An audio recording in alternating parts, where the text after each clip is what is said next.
తాకట్టులో ఉన్న బంగారాన్ని విడిపించి ఆ రోజు ఆన్లైన్ ధరకే కొంటుంది కొమ్మూరి గోల్డ్. అందరికీ నమస్కారం అండి. సుమన్ టీవీకి స్వాగతం. నేను గీతాంజలి. ఇవాళ మనతో పాటు ఉన్న అతిథి వెరీ స్పెషల్ పర్సన్, మనందరికీ బాగా సుపరిచితులు, ముఖ్యంగా సుమన్ టీవీ ప్రేక్షకులందరికీ సుపరిచితులు నందకిషోర్ రెడ్డి గారు. వారు అభ్యుదయ foundation and think tank CEO. ఇన్ని దేవాలయాల గురించి చాలా చక్కగా చెబుతూ మనందరినీ దేవాలయాల బాట పట్టించారనే చెప్పుకోవాలండి. దాదాపుగా రికార్డ్స్ బట్టి చూసిన సంఖ్య అలా పెరుగుతూ వచ్చింది ఈ 2-3 నెలల్లో. మరీ ముఖ్యంగా చెప్పాలంటే ఒక 4 months నుంచి అయినా కూడా 2-3 నెలలను ఎందుకు స్ట్రెస్ చేసి చెప్తున్నానంటే, మనం సమ్మర్ వచ్చిందంటే పిల్లల్ని తీసుకుని ఏదో వెకేషన్ కానీ వేరే వేరే ప్రదేశాలకు వెళ్ళిపోయే వాళ్ళం. ఇప్పుడు రికార్డ్స్ చూస్తే దాదాపుగా దేవాలయాలకు వెళ్ళిన వాళ్ళే ఎక్కువ. ఆ ఘనత నందకిషోర్ రెడ్డి గారికి దక్కుతుందండి. అది చాలా హ్యాపీ అనిపించింది. మీరు నమ్మి దేవాలయానికి వెళ్ళి మీకు కావాల్సినటువంటి లబ్ధిని పొందారనే ఖచ్చితంగా మేము నమ్ముతూ ఉన్నాం. ఇంకా చాలామంది చాలా దేవాలయాల గురించి ఒక క్వశ్చన్ లిస్ట్ మమ్మల్ని కామెంట్స్లో అడుగుతున్నారు. ప్రతి ఒక్క కామెంట్ చూస్తున్నాము. వాటన్నిటికీ కూడా వీడియోస్ ద్వారానే ఆన్సర్ ఇవ్వాలని కోరుకుంటున్నాం. మరి సార్ని అడుగుదాం, ఇంకా మనకున్నటువంటి డౌట్స్ అన్ని కూడా క్లియర్ చేసుకుందాం. నమస్కారం నందకిషోర్ రెడ్డి గారు, ఎలా ఉన్నారు సార్? ఎంత బాగున్నాను. లాంగ్ గ్యాప్ చాలా బిజీ అయిపోయారు. మళ్ళీ రీసెర్చ్ స్టార్ట్ చేశారని, మళ్ళీ టెంపుల్స్ తిరగడం స్టార్ట్ అయింది. సో అంటే మాకు దీంట్లో ఇచ్చే సుమన్ టీవీ ప్రేక్షకులకి ఇచ్చే క్రెడిట్ మాకన్నా దీంట్లో దాదాపుగా 50% మీకు కూడా అండి. ఎందుకంటే మేము ఎక్కడైనా ఏం మాట్లాడినా మీరు గీతాంజలి గారితోనే చేయండి అంటున్నారు. నాకు ఎక్కడైనా ఫోన్ చేసి ఒక 1 week ఎపిసోడ్ రాకపోయినా మీరు గీతాంజలి గారితో చేయండి సార్, గీతాంజలి గారు ఏరి, గీతాంజలి గారు ఏరి అని. సో అందరూ కూడా చాలా బాగా నచ్చారండి. సో మీ ఇది అందుకే నేను ఫస్ట్లో చెప్పినట్టుగా ఆ స్పిరిచువల్ వైబ్ చూస్తేనే మనకు చెప్పాలనిపిస్తుంటుంది ఏదైనా టెంపుల్స్ కానీ ఇవన్నీ కూడా. బట్ గుడ్ అండి, మీకు కూడా చాలా థ్యాంక్స్, కృతజ్ఞతలు మా అభ్యుదయం నుంచి. సో మీరు అన్నట్టుగా చాలా మంది నిజంగానే వెళ్తున్నారండి దేవాలయాలకి. చాలా హ్యాపీ. నేను టూరిజం వాళ్ళ దగ్గర, తమిళనాడు దగ్గర మా టీం అందరూ కూడా కర్ణాటక నుంచి, కేరళ నుంచి డేటా తీసుకుంటే దాదాపుగా మన తెలుగు రాష్ట్రాల దగ్గర నుంచి ఒక కర్ణాటక ప్రాంతానికి ఈ 3 నెలల్లో మీరు చెప్పినట్లుగా దాదాపుగా 7 లక్షల మంది పైన వెళ్ళారండి. ఆ తర్వాత మేజర్ కుకే.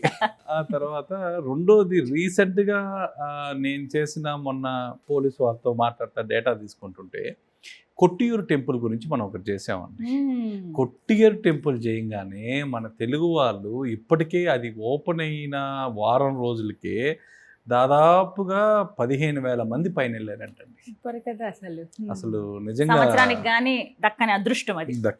ఎందుకంటే లైవ్ శక్తి ఎనర్జీ పాయింట్స్ ని వాళ్ళు ఫీల్ అయ్యే ప్రదేశాలని, అది సంవత్సరం 365 రోజులు ఉండదు, అది కేవలం 30 రోజులు మాత్రమే ఉంటుంది. ఆ 30 రోజుల ఎనర్జీని ఫీల్ అవ్వడానికి అంతమంది వెళ్తున్నారు అంటే నిజంగా వాళ్ళకి అందరికీ కూడా చేతులెత్తి దండం పెట్టాలి. సో మాకందరికీ చాలా సంతోషం అనిపించింది ఏంటంటే, వాళ్ళే వెళ్ళకుండా పిల్లలు కూడా బలవంతంగా తీసుకెళ్తున్నారండి. అసలు అది నిజంగా నిజంగా గ్రేట్ ట్రాన్స్ఫర్మేషన్ అనేది చెప్పాలి. ఎందుకంటే పిల్లలు సెలవులు వస్తే కంట్రీస్కి వెళ్తాం అనకుండా పిల్లలు మన వీడియోస్ చూపించి ఈ ప్లేస్కి వెళ్ళాలి, ఈ ప్లేస్కి వెళ్ళాలి అని వాళ్ళు ఇన్సిస్ట్ చేస్తే పేరెంట్స్ తీసుకెళ్తున్నారు. సో ఇట్స్ గుడ్ చేంజ్ అండి. మనది ఎంత గొప్ప భూమి, వేద భూమి, కర్మ భూమి, ఇన్ని దేవాలయాలు, ఇంత గొప్ప గొప్ప క్షేత్రాలు ఉన్నటువంటి భూమి. కానీ ఇన్ని రోజులు కొన్ని తెలుసుకోలేకపోయాం, మీ ద్వారా తెలుసుకుంటున్నాం. దానికి థ్యాంక్ యూ చెబుతూ సార్, మరి చాలా క్వైరీస్ వస్తూ ఉన్నాయి. అందులో భాగంగా థైరాయిడ్ గురించి అడిగారండి. వాస్తవానికి ఇది ఎప్పుడో అడిగారు, కానీ ఇప్పుడు ఇంకొంచెం ఎక్కువ శాతం మంది అయ్యారన్నమాట గ్రూప్ ఆఫ్ ఆడియన్స్. థైరాయిడ్ సమస్యతో ఇబ్బంది పడుతున్నాం. ఎందుకంటే ఇది మేజర్గా ఒక లైఫ్ డిసీజ్ గానే చెప్తారు. ఒక్కసారి ఎంటర్ అయిందంటే మందులు వాడాల్సిందే అని చెప్పి. మరి అలాంటి థైరాయిడ్తో ఇబ్బంది పడుతున్న వాళ్ళు ఎటువంటి దేవాలయానికి వెళ్ళాలి, అక్కడ ఎటువంటి ఎనర్జీ పాయింట్స్ ఉంటాయి, అడ్రస్ మరీ ముఖ్యం, దాంతో పాటుగా అంటే అక్కడ ఏమైనా ప్రాసెస్ ఉంటుందా, చేయాల్సిన ప్రక్రియ, ఎలా బెనిఫిట్ పొందొచ్చు? ఖచ్చితంగా అండి. మనకు మీరు చెప్పినట్టు మన యాజ్ యూజువల్ మన కామన్ డైలాగ్ ఒకటి, మీరు ప్రాబ్లం చెప్పండి మేము టెంపుల్ చెప్తాం. ఇది కూడా మళ్ళీ తమిళనాడులోనే, ఈ టెంపుల్ కూడా తమిళనాడులో కుంభకోణం దగ్గర, కుంభకోణానికి ఒక 10 నుంచి 15 కిలోమీటర్ల దూరంలో తిరునీలకుడి శ్రీ నీలకంఠేశ్వర స్వామి ఆలయం అంటారండి.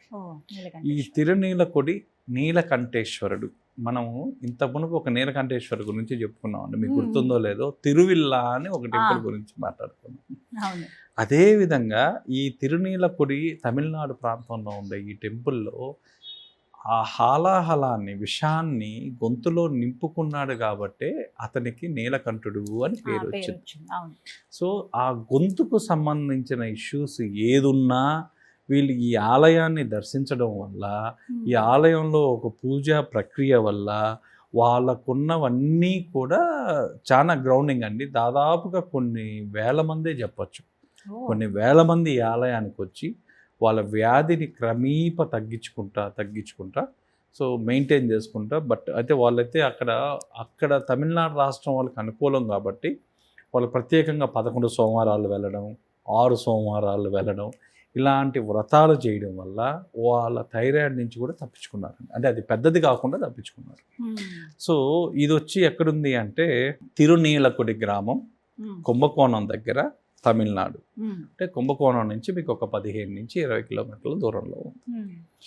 ఈ నీలకంఠేశ్వరుడి రహస్యం ఏంటంటే సముద్రుడు మదనంలో వచ్చిన ఆలాహలం ఏదైతే ఉందో ఆ ఆలాహలం శివుడు తాగినప్పుడు విషం గొంతులో నిలిచిపోతుంది.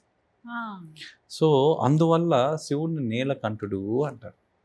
సో ఈ థైరాయిడ్ గ్లాండ్ కూడా ఎక్కడ ఉంటుంది? మన గొంతులోనే ఉంటుంది. ఈ ప్రాంతంలో ఉండడం వల్ల భక్తులు ఈ క్షేత్రానికి మీకు వాక్ శుద్ధి కావాలన్నా, వాక్ దోషాలు ఏమన్నా ఉన్నా అవి కూడా క్లియర్ చేసే ప్రదేశం ఏదన్నా ఉందంటే ఈ తిరునీలకుడి అండి. సో స్పెసిఫిక్గా థైరాయిడ్, వాక్ సంబంధిత సమస్యలతో బాధపడే వాళ్ళందరూ కూడా రావాల్సిన గుడి ఏదన్నా ఉంది అంటే ఈ తిరునీలకుడి. దీనికి ఆలయ చరిత్ర దగ్గరికి వచ్చేసరికి 275 పాడల్ ప్రేత స్థలాల్లో ఇది ఒకటండి. అతి ముఖ్యమైన, అతి రహస్యమైన, అతి పవర్ఫుల్ అయిన క్షేత్రాలు. అంటే 9 మార్లు కీర్తించిన శివక్షేత్రాలు. చోళకాలం నాటి పురాతనమైన ఆలయం అండి ఇది. ఇది వేల సంవత్సరాలుగా ఇక్కడ శివారాధన అనేది కంటిన్యూస్గా జరుగుతూ ఉంది. ఈ ఆలయంలో శివలింగానికి చేసే నూనె అభిషేకం ఏదైతే ఉందో అది చాలా విశేషం అండి. ఎందుకు అంటే దీంట్లో ఇంకొక మిరాకిల్ ప్రతి ఒక్కరు కూడా చూడొచ్చు. శివలింగం పైన మీరు ఎంత నూనె పోసినా అది ఎక్కడ పోతుందో తెలియదు. అది ఆయన మొత్తం తీసేసుకుంటాడు. మన దోషాన్ని నూనె రూపంలో అతను స్వీకరిస్తాడు అనేది అక్కడ ప్రతీక. సో ఆ తర్వాత ఎక్కడ కూడా నిలవకుండా ఆ లింగం అలానే తీసేసుకుంటుందా అనిపిస్తుంది మనం పోసిన నూనెని. దీనిని జారినట్టుగా కూడా మనకు కనపడదు. జారినట్టు కనిపిస్తుంది కానీ కింద పడదు. కింద పడకుండా లాగేసుకుంటుంటుంది. అది ఎలా అనేది అర్థం కాదు. ఇప్పుడు మీరు 1 లీటర్ పోసారు అనుకోండి, మీరు కింద కొంచెమే చూస్తారు, ఆ మిగతాదంతా ఏమైందో తెలియదు, మొత్తం శివలింగం తీసేసుకునిందా అనిపిస్తుంది. దీన్నే భక్తులు ఏమంటారంటే దీంట్లో నీలకంఠుడి దగ్గర ఉన్న వైద్య శక్తి అంటారు. ఆ వైద్య శక్తి వల్ల ఈ విధంగా జరుగుతుంది అని. నీలకంఠేశ్వరుడు ఇక్కడ క్షేత్ర సంబంధం గొంతుకు సంబంధించిన ఇది కాబట్టి గొంతు రిలేటెడ్ ఏదున్నా అండి, మరీ చిన్నపిల్లలు టాన్సిల్స్ ఇలాంటి వాళ్ళు కూడా ఒక ఆపరేషన్ పోయేటప్పుడు ఇక్కడికి వెళ్ళి ఆ పూజ చేసుకొని తర్వాత వెళ్తారు. ఆ తర్వాత ఈ థైరాయిడ్ ప్రాబ్లం ఉండేవాళ్ళు స్పెసిఫిక్గా ఏవి చేయాలి? సో ఈ పాయింట్ దగ్గరికి వస్తే నువ్వుల నూనెతో అభిషేకం చేయడం అనేది చాలా ఇంపార్టెంట్ అండి. తిలాతైలం అంటారు. సో తర్వాత పంచామృత అభిషేకం. ఆ ఒక్క అభిషేకంతో ఆగకూడదండి. అందుకే మనం ప్రతి ఒక్కసారి చెప్తుంటాం, ఫలాని టెంపుల్కి పోతే చెడు పోతుంది అంటే ఆ ఆలయానికి మీరు వెళితే మనలో ఉన్న చెడు పోతుంది, ఖచ్చితంగా పోతుంది. పోయిన చెడు ఖాళీ అవుతుందా? ఆ స్థలం ఖాళీ అవుతుందా? దాన్ని మళ్ళీ మీరు పాజిటివ్తో నింపాలా వద్దా? నింపాలి కాబట్టి మళ్ళీ ఇంకొక ఆలయానికి వెళ్ళాలి. ఒకసారి వెళ్ళేసి వచ్చేసి ఒక దగ్గరికి వెళ్తే కాదండి, నెగిటివ్ పోతే పాజిటివ్ కూడా ఫిల్ చేసుకోవాలి కదా. సో అదేవిధంగా మీరు నువ్వుల నూనెతో చేస్తే మీ దోషం పోతుంది, మళ్ళీ పంచామృతంతో చేస్తే దానికి శక్తి వస్తుంది. సో ఆ 2 మిక్స్డ్ అండి. నువ్వుల నూనె అభిషేకం చేయించిన తర్వాత వెంటనే పంచామృత అభిషేకం చేయించాలి. ఆ తర్వాత బిల్వార్చన చేయాలి. ఆ తర్వాత విశుద్ధ చక్ర ధ్యానం చేయాలి. ఆ తర్వాత మామూలుగా అందరూ ఏ రోజు ప్రత్యేకమైన రోజు అంటే సోమవారం అనేది ప్రత్యేకమైన రోజు. ఈ సోమవారాలు అదే అండి, 11 సోమవారాలు, 16 సోమవారాలు. జనరల్గా కొంచెం దూరాభారం ఉన్నవాళ్ళు, థైరాయిడ్తో కొంచెం ఎక్కువ బాధపడేవాళ్ళు ఈ 11 వారాల వ్రతము, 16 వారాల వ్రతం అనేది చేస్తారండి.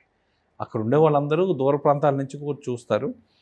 లేదు ఈ 11 వారాలు 16 వారాలు మేము రాలేమండి, మేము ఒక్కసారి చేయించుకొని రాగలం, మళ్ళీ మాకు సెలవుల ప్రాబ్లం అన్నిసార్లు తిరగలేము ఎన్నిసార్లు అనుకున్న దూరాభారాలు అనుకున్న వాళ్ళందరికీ కూడా ఇక్కడ ఒకసారి క్షేత్రంలో రాగానే అండి, ముందు రోజు వచ్చి మరుసటి రోజుకి మీరు మహన్యాస పూర్వక రుద్రాభిషేకం కానీ, దాంతోపాటుగా ఏకాదశ రుద్రాభిషేకం ఈ రెండు కానీ చేయించుకోగలిగితే, అంటే మీరు ఒకరోజు వెయిట్ చేసి కానీ చేయించుకోగలిగితే అండి, ఆ 11 వారాల పుణ్యం, ఆ 11 వారాల ఫలితం మీకు ఈ ఒక్క అభిషేకంలో వస్తుంది. సో దాంతోపాటుగా పక్కనే అమ్మవారు కూడా ఉంటారండి. మీరు అయ్యవారికి చేస్తున్నారా, అదే నాకేంటి అని అడుగుతారా? అయ్యవారికి చేసేసి వెళ్ళిపోయారా, అమ్మవారు ఒప్పుకోరు. మీరు ఖచ్చితంగా అమ్మవారిని దర్శించాల్సిందే, ఖచ్చితంగా. అమ్మవారి పేరు సార్? అమ్మవారు పార్వతి అమ్మవారు, పార్వతి పార్వతి అమ్మవారు. ఈ అమ్మవారిని దర్శించడంతో పాటు అమ్మవారికి కొన్ని ఖచ్చితంగా కావాలి, అది మీరు ఇవ్వాలి. ఏమి ఇవ్వాలి అంటే పసుపు కుంకుమ ఇవ్వాలి అమ్మకి ఖచ్చితంగా. నిమ్మకాయల మాల సమర్పించాలి. ఎవరన్నా ఈ థైరాయిడ్ దోషం ఉన్న వాళ్ళు అయ్యవారికి చేయవలసిన పూజలు చేసి అమ్మవారిని కూడా కనిపించేసి, అమ్మ మేము వచ్చామమ్మా అని ఫలాని పూజా ద్రవ్యాలు కూడా ఆమెకు సమర్పించిన తర్వాతే మీరు అక్కడి నుంచి బయటకు రావాలండి. ఆ తర్వాత ఈ ఆలయం దగ్గరికి వచ్చేసరికి ధ్వజస్తంభం దగ్గర నుంచి కుడిపక్క ఒక 4 అడుగుల దూరంలో ఎనర్జీ పాయింట్ ఉందండి. అక్కడ ఎనర్జీ పాయింట్లో కూర్చొని 16 నుంచి 20 నిమిషాలు ఖచ్చితంగా ధ్యానం చేయాలి. ఈ చేయడం వల్ల మూలాధార చక్రంలో నుంచి ఆ శక్తి ప్రసరణ అనేది జరిగి విశుద్ధ చక్రానికి సంబంధించిన బ్లాకేజెస్, విశుద్ధ చక్రంలో ఏదన్నా నెగిటివిటీ ఉన్నా, ఏదన్నా ఎనర్జీ బ్లాక్ అయి ఉన్నా అవన్నీ యాక్టివేట్ అవుతాయండి. అవి యాక్టివేట్ కావడానికి పట్టే సమయం కరెక్ట్గా మనకి 6 నుంచి 20 నిమిషాలు. సో ఇది అక్కడ ఇది చేయవలసిన థైరాయిడ్ ప్రక్రియ. ఒకవేళ మరి ఎక్కువసార్లు కుదరదు అన్న వాళ్ళు ఈ విధంగా ఈ వెళ్ళి విధంగా రావడం కూడా చేసుకోవచ్చు. మంచిది. పర్టికులర్ డే అంటే ఏ డే చెప్తారు సార్? సోమవారం అండి, జనరల్గా అక్కడ సోమవారం శివుడు కానీ కాబట్టి త్రయోదశ ప్రదోష కాలంలో కూడా మ్మ్. ఎక్కువ మంది వెళ్తుంటారు. సో ఈ 2 రోజులు కూడా చాలా విశేషమైన రోజు. సో ఏ రోజు వెళ్ళినా ఈ ప్రక్రియ చేయడం వల్ల తగ్గిపోతుంది. సో థైరాయిడ్ సమస్యతో థైరాయిడ్. ఇబ్బంది పడే వాళ్ళకి ఒక సొల్యూషన్ ఇది. చాలా మంది ఇలా మీరు విన్నప్పుడు టెస్టిమోనీస్ గానీ అవి విన్నప్పుడు మేము తీసుకున్నామండి, మేము టెస్టిమోనియల్స్లో దాదాపుగా ఒక 200 మంది దాకా కలెక్ట్ చేసాం. సో కలెక్ట్ చేస్తే వాళ్ళందరూ డిఫరెంట్ ఏజ్ గ్రూప్స్ అండి. మేము మరి చిన్న వాళ్ళని చూసాం, బిలో 30 చూసాం ఫస్ట్. ఆ తర్వాత 40 నుంచి 54 వాళ్ళు చూసాం. తర్వాత 60+ వాళ్ళు.